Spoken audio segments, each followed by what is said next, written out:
Hello everyone. In this video, we'll quickly show you how to assign inventory to a product in Krayin CRM. You'll learn how to create warehouses, manage stock, and track everything with ease.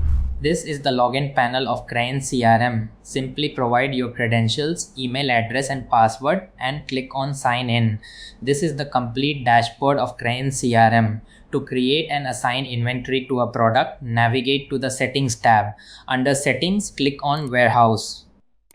As you can see, I have already created 2 warehouses, but I will create one more to show you the complete walkthrough of this process. I will provide the contact name, contact email, contact number, contact address, general name, and description. Once all these details are filled up, I will provide the general name for this as warehouse. You can also provide a description, but for now I am leaving it blank. Click on Save Warehouse.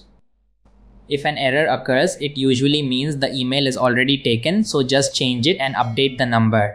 Click on Save and you will see a success notification at the bottom of the screen.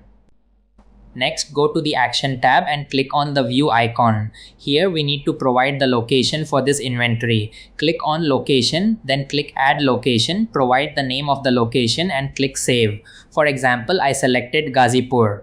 I have provided 3 locations, Gazipur, Noida, for this inventory.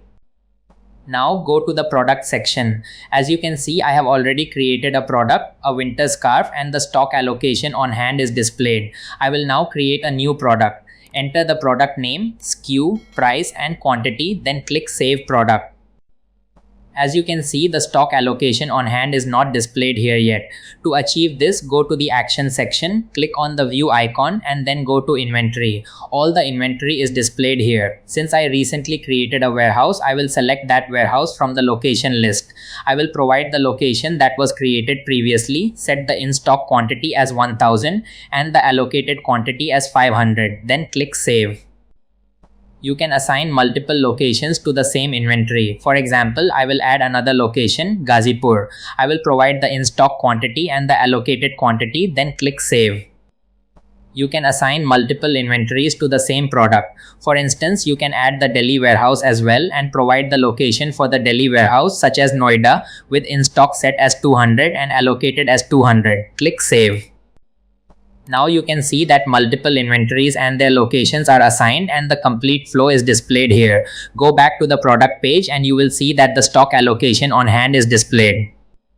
That's it. You have successfully assigned inventory to a product. You can now see the stock levels for each location directly on the product page. This ensures accurate inventory management in your CRM. Thank you for watching. I hope you liked it. If you have any queries, please contact us at support@webcool.com or raise a ticket at webcool.uvdesk.com. Thanks for watching and subscribe to our channel and hit the bell icon for the latest updates.